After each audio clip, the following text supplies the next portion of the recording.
Man, they real man, not with the gay shit. You niggas sick and gross me out, transforming into a bitch. I don't want that dirty pussy, little mama. I ain't spending no a trick. Don't need you to put me on. I put myself on. Just came up on another lick. Bills paid, belly full, in lack for nothing. Nigga, do me, stay in my lane. Fuck trying to be another nigga with nothing.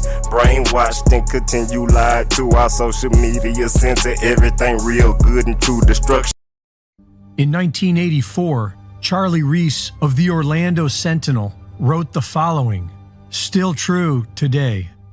100 senators, 435 congressmen, 1 president, and 9 Supreme Court justices equates to 545 human beings out of 300 million who are directly, legally, morally, and individually responsible for the domestic problems that plague this country. I excluded the members of the Federal Reserve Board because that problem was created by Congress. In 1913, Congress delegated its constitutional duty to provide a sound currency to a federally chartered but private central bank. I excluded all the special interests and lobbyists for a sound reason. They have no legal authority.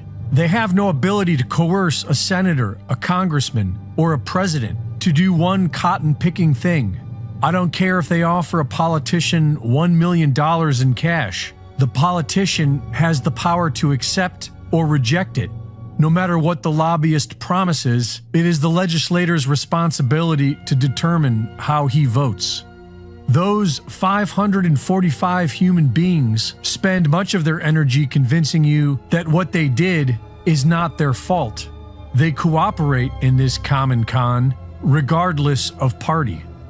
It seems inconceivable to me that a nation of 300 million cannot replace 545 people who stand convicted by present facts of incompetence and irresponsibility.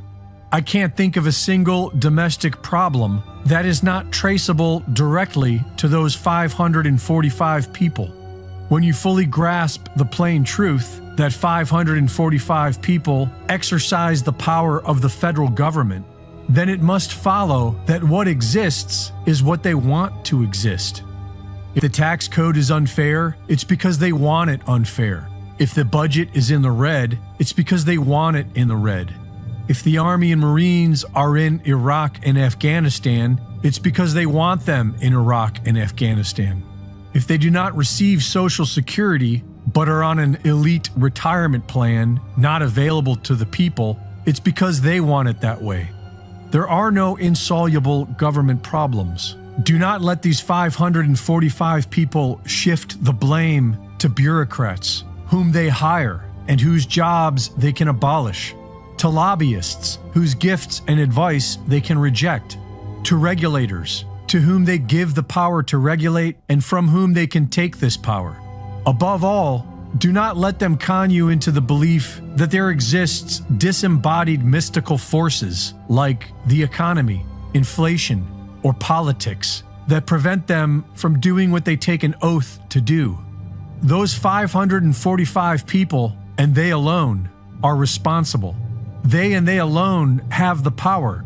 They and they alone should be held accountable by the people who are their bosses, provided the voters have the gumption to manage their employees. Everybody knows something's going on. There's just some of us who have a much better knowledge of what's going on than others. But, the reality is that America is an occupied country. Our savior is not going to be somebody who's popular, who's rich, who is successful in the ways of the world right now, whether it's Elon Musk or whether it's Donald Trump. A politician is not going to save us. We need to start realizing that we are the answer to these problems. In essence, America has become a nation of cowards who will only tell you what they believe if they can get 3 forms of verification that you agree with them. And this is not the country that our founders established, and it certainly isn't the way they established it. And until we start to stand up for our own beliefs and principles and not rely on these manufactured heroes, these superheroes that are given to us by the media, well, then we're never going to fix the problem. Tyranny is not coming. It is already here. AI is just simply another weapon in the toolbox of those who seek to control the world. And that's all it is. I mean, the reality is that they want way fewer of us, but they know that they like all the things that we contribute to the world, and so they have to have some type of replacement, and AI is one of those replacements. And they've told us that this is what they want through the dystopic pre-programming of Minority Report and, Total Recall. I mean, you ask kids and they're like, yeah, no, I'm good with that. If I could just be in the video game all day long with the woman in red, I'm fine with that. And this is the problem. This is why there's no will and no appetite for liberties. The true threat is the institutional information dominance that has led multiple generations into believing these massive lies and being okay with them.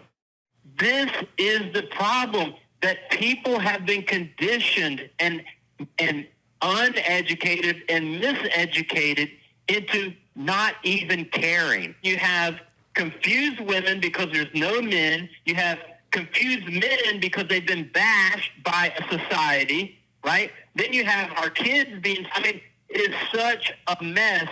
And for the most part, people are okay with it. And to be honest, I think this country might be like a addict. But until you hit rock bottom, you're not going to change. And I'm afraid that that's where we are. It might take the spiraling into complete tyranny and totalitarianism in order for people to say, oh my gosh, we've got to do something. We're not going to change things by voting in rigged elections, by suing in corrupt courts, and by hashtagging on censored media.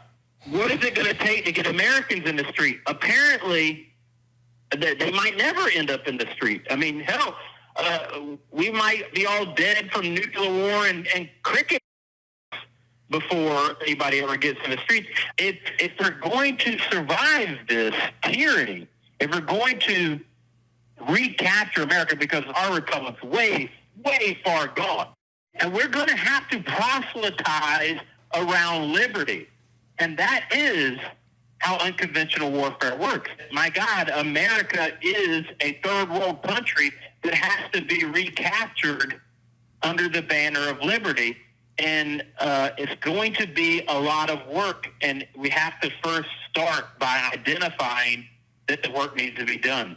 No one wants to care about January 6th descendants or Jeremy Brown or this kid in Connecticut, right?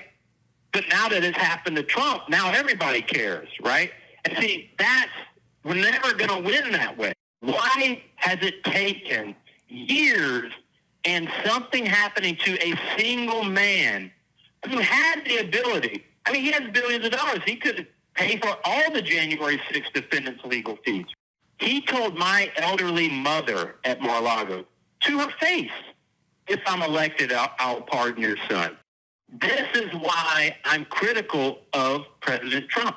That's sacrosanct, right? You can't be, if you're critical of President Trump, you might as well be in the deep state. But see, that's the mindset that is plaguing this country right now. That is the two-party duopoly, the tyranny of two choices, psychological warfare that has been overlaid into the American psyche.